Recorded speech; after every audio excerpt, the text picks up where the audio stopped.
We have breaking news. Let's get right to it. Past 24 hours, we've seen 34 new cases of COVID-19 here in Utah. Following breaking news out of Utah, a magnitude 5.7 earthquake hitting just after 7 a.m. local time, about 10 miles west of Salt Lake City. You need 100 to 150,000 tests a day.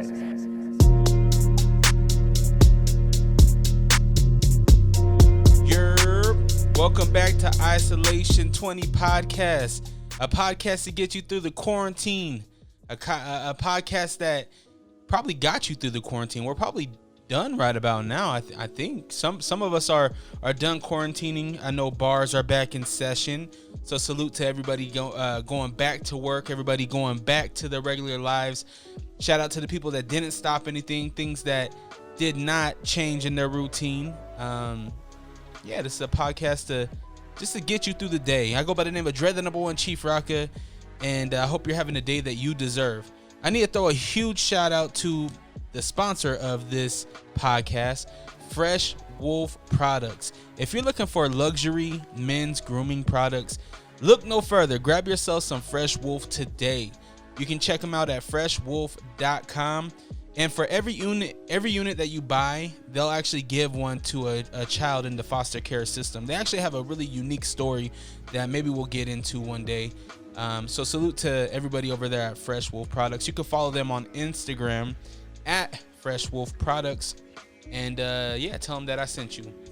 Good folks there. Oh man, what has been going on in the world? It is May 7th, 2020. This marks 1 year since my lappendectomy surgery. So since I had my back surgery, since I went under the knife, it's been 1 year. And honestly, I didn't think this day would come. I didn't think I would make a whole year. And knock on wood, hopefully nothing happens to where I have to go under the knife again. I really hope I don't have to. I feel bad for anybody that does because that sucked. It was a really tough battle that I had to go through to get to where I am today, to where I'm feeling today, which is phenomenal. I feel really good. So let's backtrack. I was born with a narrow spine. Now you might be asking yourself, what the freak does that mean? Narrow spine. So I was born with a narrow spine, meaning the tail end of my spine towards the bottom of my spine, obviously. It goes very narrow than normal. It goes more narrow than what it normally should. Almost like it was compared to a toddler. Like my spine was the size of a toddler's towards the bottom. So just years of, playing football and just activity and wear and tear and stuff like that. Younger, it damaged some of the nerves in there, and it was pinching some of the nerves in there, which was giving me a lot of pain, excruciating pain. There was days where I couldn't even get out of the bed. There was days where I couldn't even walk, stand, or anything. So in April of 2019, I had, we went out to Vegas, KJ, Prince, and I, and Pharaoh, and a couple of Prince's cousins. We went out to Vegas just for a boys trip, just to go out there, kick it, create, which we didn't end up doing. We ended up kicking it and stuff, but we didn't create a damn thing. We were supposed to do the podcast out there, but we never did. But yeah, so we were there, and I had some good days. I had good times and bad times as far as my pain level. But I couldn't be on my feet much, like for a long period of time in Vegas. And if you're in Vegas, like that's all you do. You're just walking. You're walking everywhere. You're walking the strip. You're walking into casinos. You're doing all of that. So, towards the end of my, once I got home, the next day I could not get up. I could not sit up. The only thing I could do was lay down just because it hurt that bad. So I go into the emergency room, and I've been to the emergency room for my back before, and it's a weird sensation. Like the pain that I had in my back actually felt like maybe my hip might have been out of place, because it just felt like my hip needed to pop. And so I get into the ER, and they do ultrasound and everything like that, and they're like, it's fine, like you look fine, your hip looks fine, we don't see anything wrong with you. And I'm like, no, like there is something wrong with me. So the doctor ends up ordering a not a CAT scan. What is it? MRI. So I got the MRI, and while which was fucking terrifying. I'm a big guy, so to go on the MRI machine, it was like really claustrophobic, and I've never experienced that before. I do not recommend it. And not to say that it was like the worst thing on earth, but it was so uncomfortable just to be confined, like almost like a tomb, like a coffin.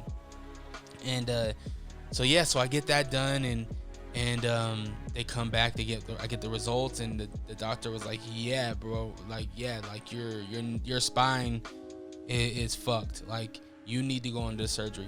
There's two things that you can do. We can do steroid shots, which is the epidurals, right? So the shot that women usually get to numb their back when they're giving birth. They're like, we can give you an epidural type of shot, cortisone shot to help with the pain, but you're at the point now where you have we can do that, but it would be better to get the surgery long term. So I end up meeting with a neurosurgeon, and he's just giving me my options, and I'm like, look, I'm about to be 30. I'm on a health journey right now, trying to just take back my health and putting it more and being a priority rather than just not. So I talked to my lady, talked to my family, and we decided to do it. So I'm scheduled for my surgery May 7th at 5. I think I had to be at the hospital at 5, so it was an early morning, May 7th, 2019, super early morning.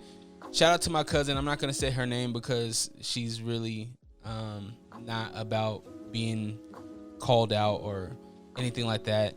But my cousin showed up, Tressa showed up, and we get in there, we check into the hospital, and I go in, and they get my weight and everything, they get me all prepped and everything, and it's not hitting me yet. I'm in good form. I feel good about things. And then my girl got my son, and then I started to get worried. My youngest son, Amari, Tavian was at my pops, but Amari was with Tressa. So once she brought him into the room after I was done getting prepped and everything, like he was sitting on my chest, and I just started to get a little bit emotional, because you don't ever know how surgery's gonna go, regardless on how intensive it is and things like that. But you just never know. And so I started to get a little bit emotional and things like that. And fast forward to coming out of surgery, I wake up and I'm in the recovery room and I'm by myself. There's no other beds around. There's no nurses. Nobody is in the room. And I start waking up and I'm looking around, and I try to sit up, and like my throat was so hurt, it hurt so fucking bad. I felt like I needed a drink really bad. And so then a nurse comes by, and she's like, "Oh, hi, welcome back. You're waking up. Everything went really well. We're gonna transport you to your room now." And so they get me up to my room, and when I get in my room, my family comes in, and I could just tell on Tressa's face that she was like, it's not, you don't want to see somebody you love in a hospital bed, and and things like that. But I couldn't really talk. My voice was gone because they had the breathing tube down my throat, and so it was really surreal, that I just had that intense of a surgery. I was really cold, but yeah, just coming out of it. I was in the hospital for 3 days.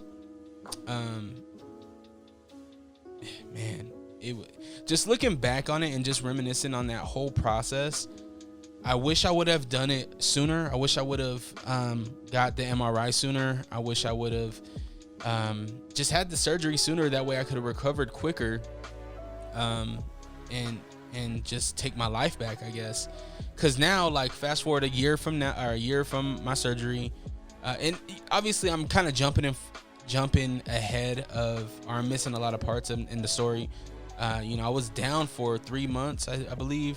Home health nurses came in, and maybe because I had a second surgery on May 30th, I believe.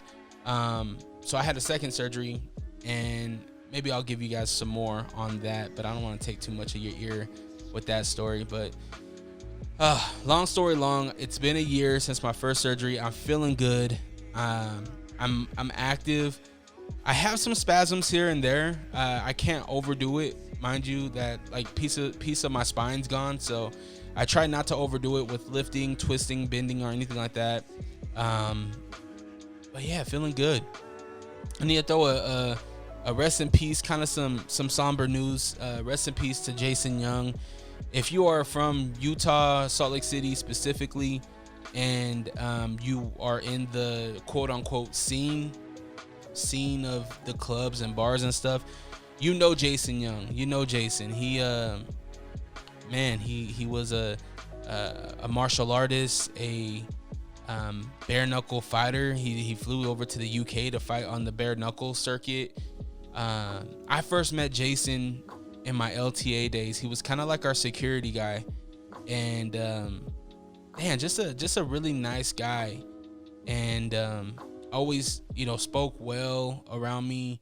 Wasn't that aggressive security guard. He was, anytime I seen him in action, he was always like trying to talk people out of the situation. And he told me that. He was like my job as a security guard isn't to rough people up and throw people out of the club.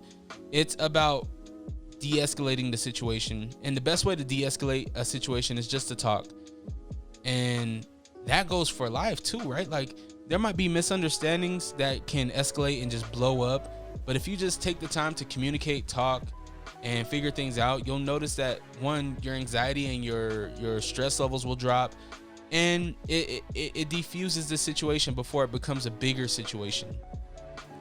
So in a way, he taught me a lesson that I didn't really understand at first, because at first when I met him, I was real young.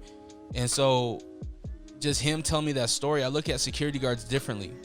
I look at certain security guards, I'm like, all right, how is he handling this situation? Or, you know, is he just a meathead that just wants to fucking get his testosterone out and beat people up? And that wasn't Jason. That wasn't what he did. He was always a good dude around me. And I can't say anything bad about the guy. And you know, just to wake up and go through my timeline and just see that he, you know, I seen RIPs and he was tagged in them.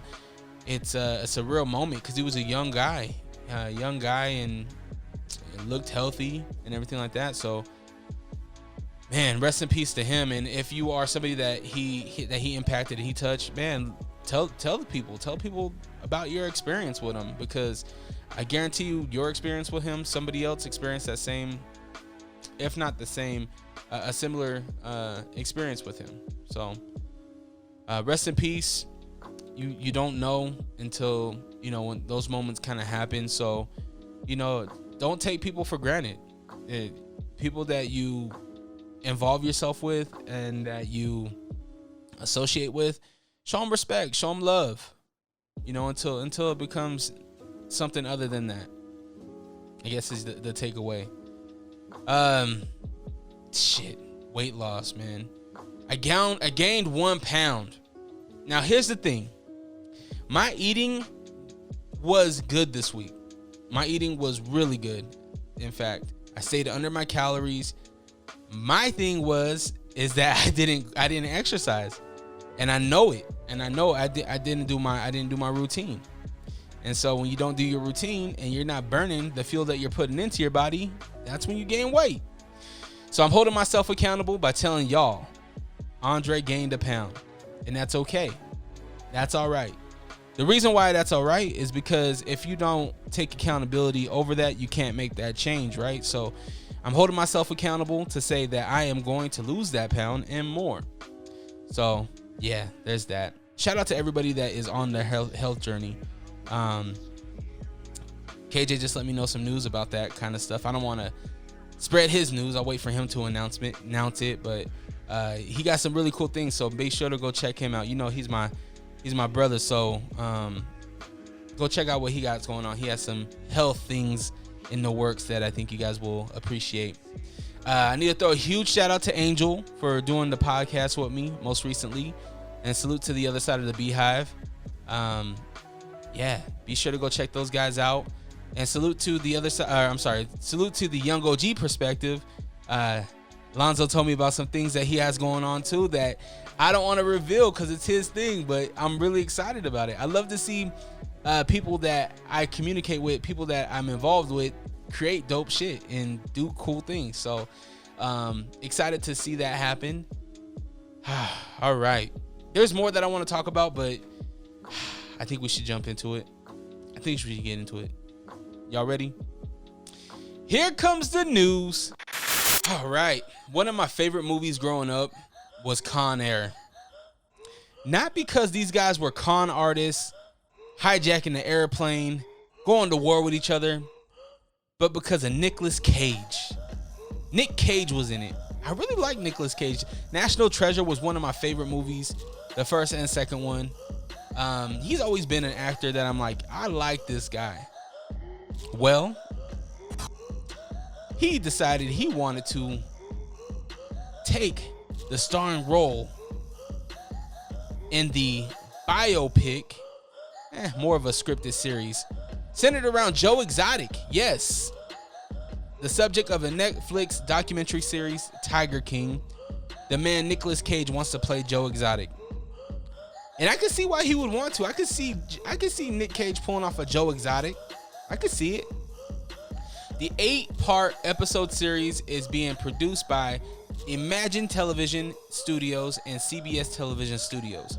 So they got the budget. We better see something really dope because they got the budget. And this story, they're gonna go through how Joe Exotic became Joe Exotic. And it sounds like they're gonna center it around his little internet series that he did.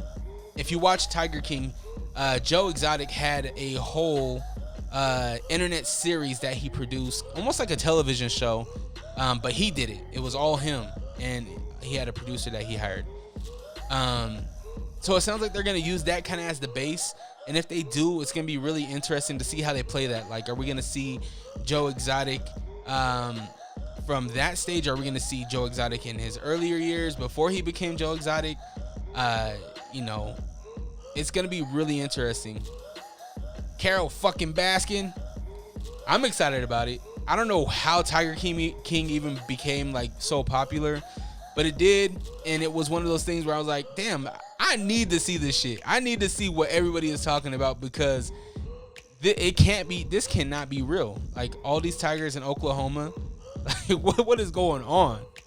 So yes, be on the lookout for Nick Cage in the scripted series centered around Joe Exotic.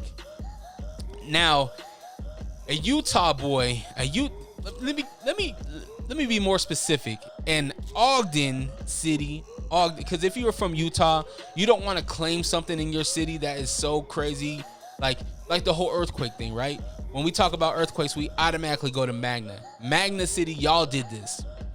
Well, in Ogden City, 5-year-old boy, I won't say his name. His name's in the article, but he's 5 years old. He's a minor. I don't want to put his name out there. Took his parents' car with $3 in a dream. My man had $3 in a dream to buy a Lamborghini. Now, you might be saying that's crazy. How is this boy going to take his parents' car? Where did he get the $3? And where did he get the idea to go and get in a Lamborghini? I got those same questions.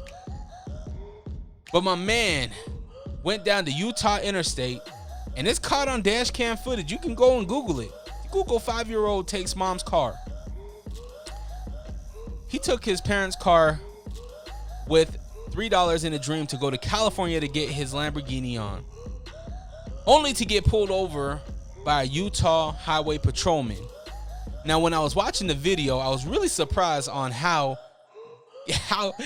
well the kid was driving. I'm not gonna lie. The kid was driving so well that he put his blinker on when he had to be pulled over.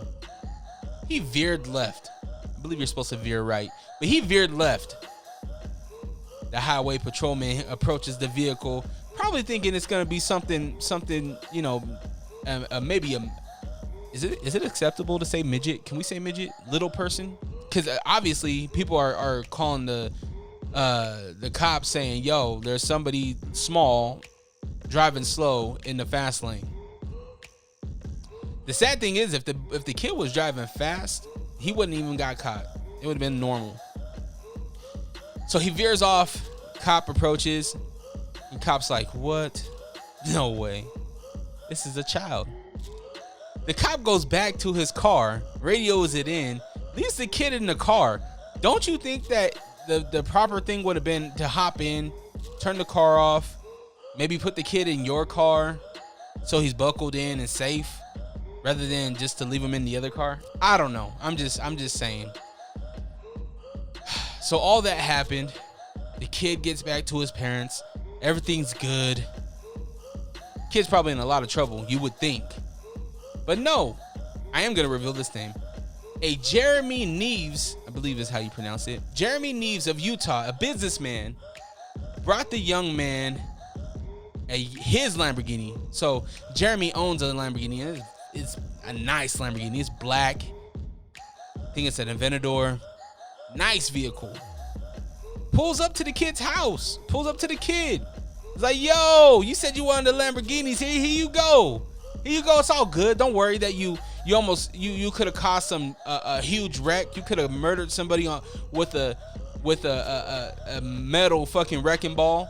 It's all good. Don't worry about it. Here's a Lamborghini. Come get in my car. Did we teach this kid a lesson? I'm gonna exclude me. Did they teach this kid a lesson? I don't think so. I don't think they did. And I'm gonna laugh when this kid is 15 and takes the mom's car again. Fuck 15. He's gonna take it at 9. We'll be seeing this kid again and again and again and again. I wouldn't be surprised if this kid started a YouTube channel centered around him stealing cars and getting Lambos or something like that. I wouldn't be surprised. Jeremy, I know your heart was in the right place. I don't blame you. I blame the parents for letting that kid get in that Lamborghini. If you really want to teach that kid a lesson, Jeremy should have pulled up in the Lambo, and then Jeremy be like, "Yo, little boy, you want to get in the Lambo? I know I heard the story. You want to get in the Lambo?" Kid's like, "Yeah, the Lambo. Here's my $3." And then as soon as he's almost getting into the Lambo, the parents be like, "Psych! Get out the car. Don't even touch it. It's our ride now. We're taking it. You better go take that $3 and go on UTA." Teach that kid a lesson. Salute to Jeremy, though, for being a good, upstanding citizen. I'll take a ride. Just hit me up at Dre Rocka on Instagram. Jeremy, if you want to take me for a ride, I'm more than willing to. I'll bring the camera. We can pod inside the Lambo. Let's do it. Tag Jeremy. Tag Jeremy in this. Tom Hardy is going to be playing Al Capone. American gangster Al Capone.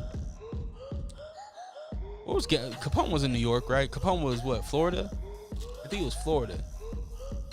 I seen the trailer for this, and while this looks kind of hype, it kind of looks weak at the same time.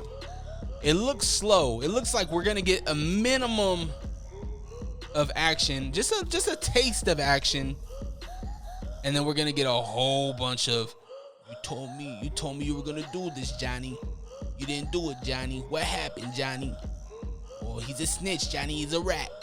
It's gonna be a whole lot of that, and less bang bang, shoot him up, cut him up. There's gonna be less of that. I already know. I can feel it. I have a feeling this is gonna be a disappointment. Is that gonna hold me back? No, it will not. I will be watching this film. It comes out May 12th, 2020.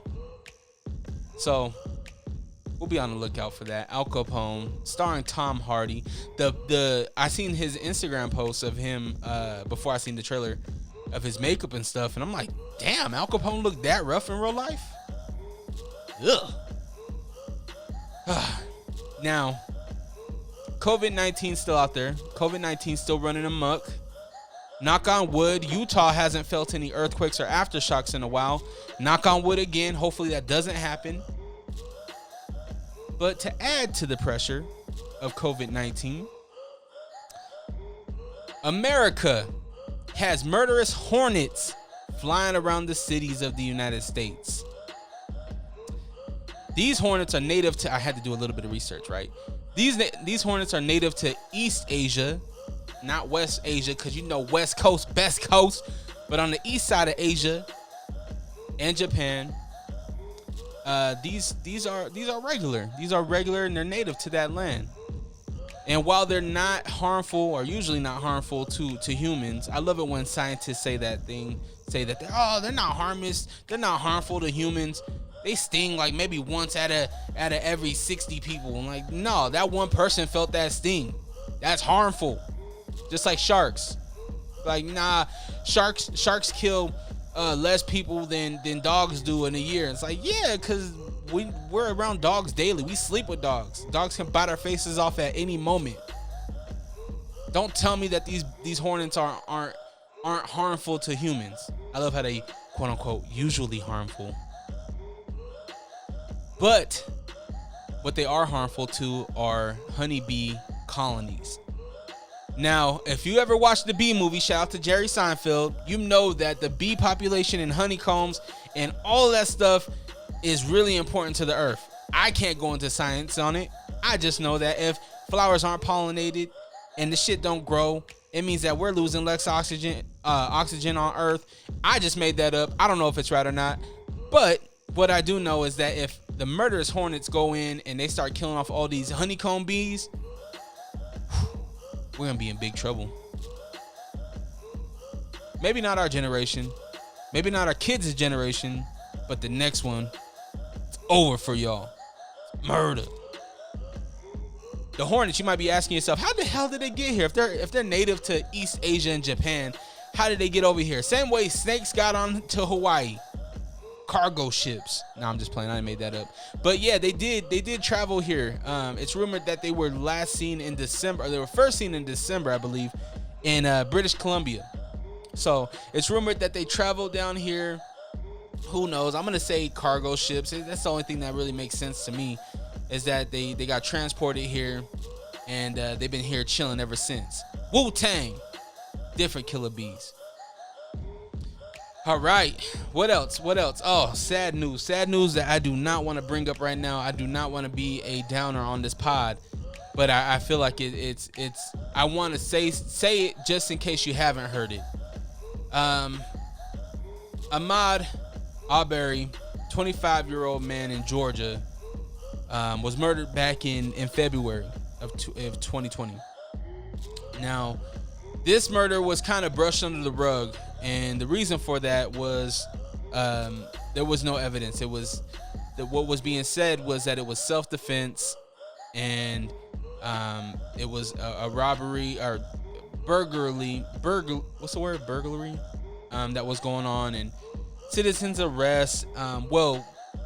Video was recently released of the brutal, the disgusting murder of this brother. And man, it's really sad. And again, I don't want to spend too much time on it. I just wanted to get his name out there, and you can do your own research. You can find your own YouTube videos on it, or your own articles, or your own podcasts about this young brother. He would have been celebrating his 26th birthday, I believe, this week. Brother was just jogging and got lynched in 2020. It's sad. The sadder thing about it is that no charge has been made, no arrests have been made in this heinous murder. And there's some conspiracy theories with this. Lonzo, maybe you might want to take this one. This will make that whole little inside will make sense in probably a couple weeks. Anyway, one of the shooters was an ex-police officer, and it was his son as well. The murderers were. The same department that handled this investigation and handled this murder case, that ex-police officer worked for. So there was a lot behind it. They think that sources are saying, and articles that I've been reading are saying, that it could be a cover-up. Even the attorney of Arbery is saying that it's a cover-up. Really, I mean, plain and simple. the Breakfast Club actually did an interview with the attorney of Arbery, and so definitely go check that out. I'm gonna be following this story. I'm gonna be following this case. There's protests going all over the nation right now for this brother. Really sad. I wish I wouldn't had seen that video. It's just one of those things where it just popped up on my timeline. I didn't even know that footage was released of it because I heard about the story. I just never, like, it was one of those got brushed under the rug kind of thing. And I'm glad that this video got surfaced, and now we have visuals to back up this case. So, you know, my thoughts and go out to his family, to anyone impacted by this senseless violence, senseless murder, blatant racist murder. Yeah. So go check that out. Sorry to put a damper on that last little news part, but I felt like it was important to mention. Okay. Rudy Gobert. Let's jump into sports. All right. Mr. Rudy Gobert was on stream. He was playing games. He was having a good time, enjoying himself. Mind you, Rudy Gobert did have COVID-19. Some people blame him for the spread of it in the NBA. I don't. It happens. It is what it is. So Rudy Gobert, he's good. He's in good health, but you know he's quarantined. So the only thing he can do is stream and play video games. No problem there. Minding his own business, playing his streaming, his video games. There was a kid on the stream talking shit to him about him being the spreader of the COVID, of the corona. So what did Rudy do? Rudy hits him with the, this is quotables, go to school, pussy. Isn't that the greatest shit ever? Like, to hear, because he has a French accent, right? So he's like, yo, mind my business. And you talking shit to me? Motherfucker, go to school. Now, here's a bigger thing. Schools are closed. So if you go to school, you're going to be there alone, doing nothing by yourself. I see what you did there, Rudy Gobert. I see what you did. Should he have handled that thing differently?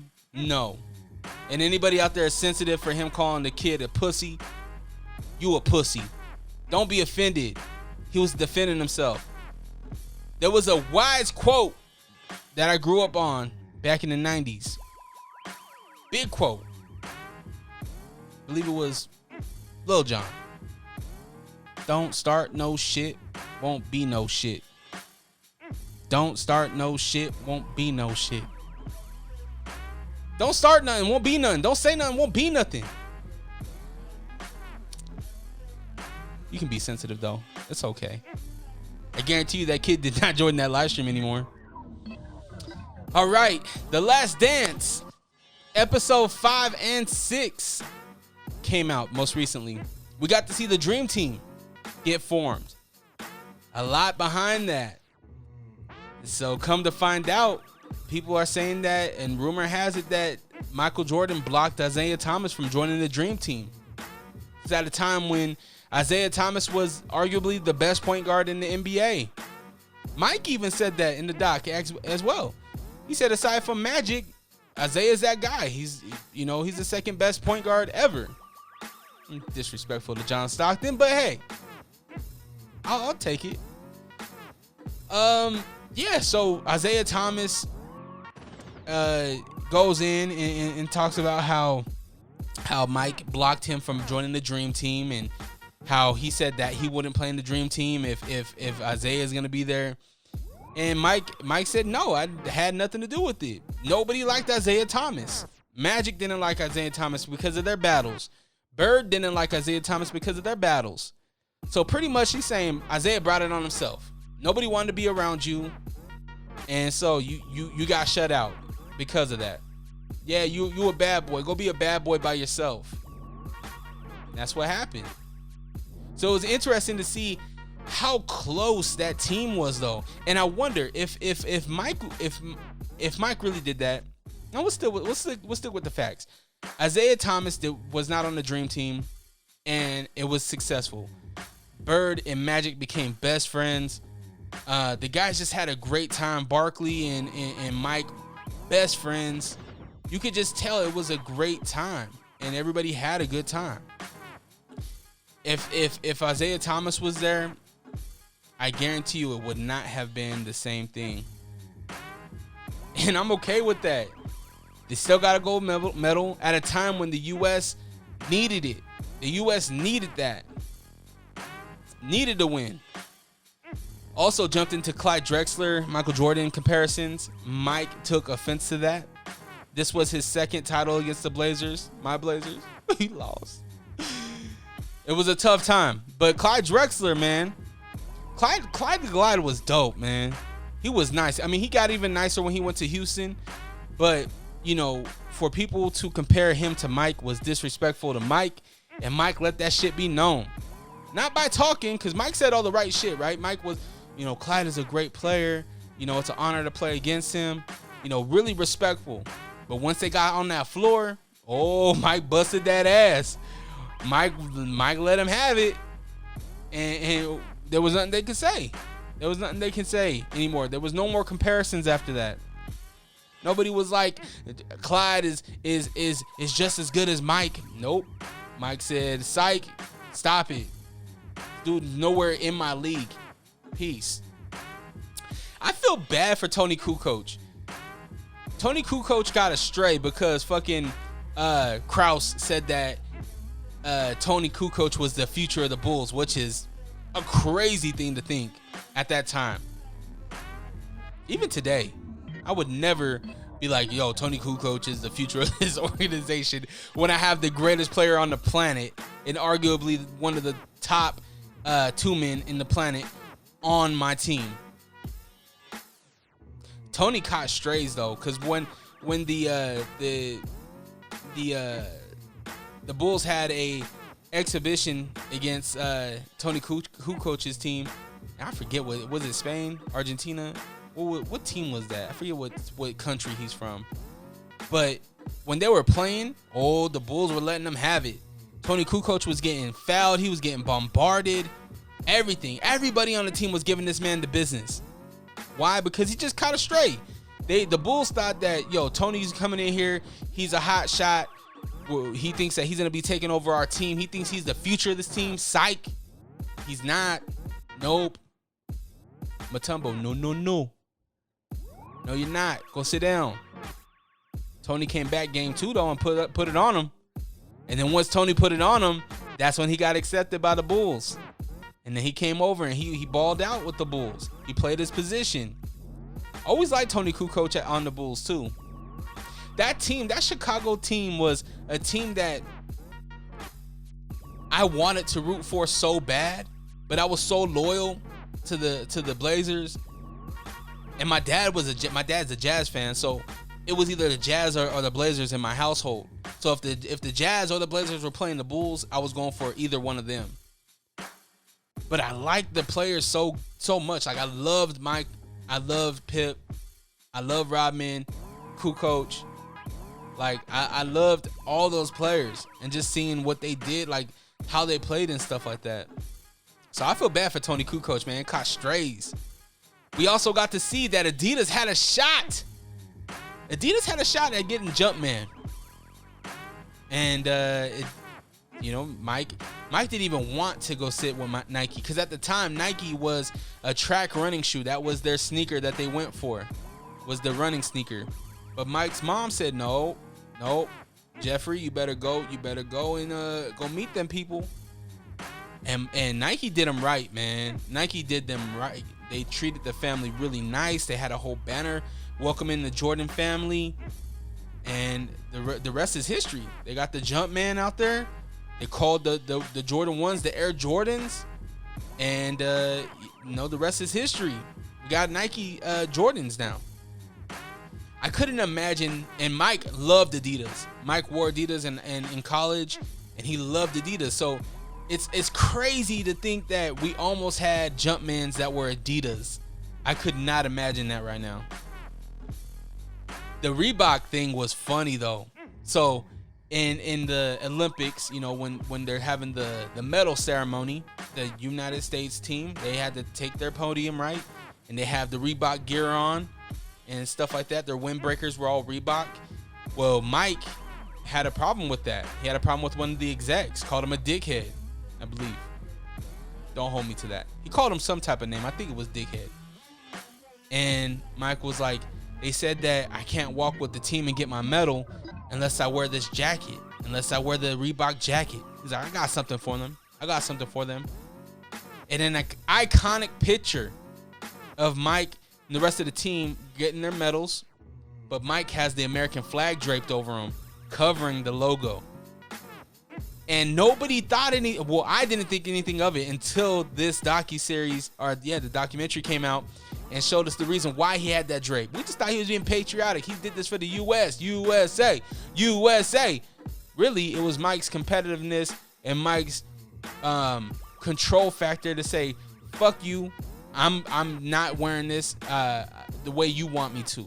So he found a loophole. Here's the American flag. It makes you think, like, what other iconic pictures or things have we seen in history that goes against what they were being told, right? What statement are they having with whatever it is that they're doing? I'm gonna be looking at things like that differently. The way sneakers are wore, or a headband, or things like that. I don't know. Be interesting. All right. Did Michael Jordan have a gambling problem? He had, what was it, $57 million check that he had to write? I think Mike does have a gambling problem, but Mike, when you have a gambling problem, I think it's a gambling problem because you lose everything, right? Anytime we see anything, oh, I lost my house, oh, I lost my car, oh, I lost my business because I gambled it away. Mike's never had that problem because Mike's always been up. He's always had enough money to do it. So when people will say in this documentary, the question is, does Mike have a gambling problem? He can control his habit. He can feed his habit. He said it's a competitive problem. He needs to win. Yo, he was getting his ass whooped in quarters, though, in the back by the security guard. Yo, that security guard was the greatest. I ain't gonna lie. I forget his name. He looked like Weird Al. We'll call him Weird Al. He's getting his ass whooped in some quarters. But Mike will always be the greatest. This 5 and 6 episode shows kind of a darker side of Mike. The controversy, quote unquote controversy with politics and things like that. So be sure to go check it out. I'm gonna call it a day, though. I hope everyone has the day that they deserve. Another huge shout out to Fresh Wolf Products. Go on to freshwolf.com, or you can go on to Amazon and get yourself some Fresh Wolf products today. The best in luxury men's grooming products. And again, if you buy a unit, they're going to give one to a kid in the foster care system. So definitely buy one to give one. And go on to allrock.com. You can follow me on Instagram at DreRocka on all platforms. Dope content out. Go check it out. And yeah, I will see you guys on the next one. Take care. Peace.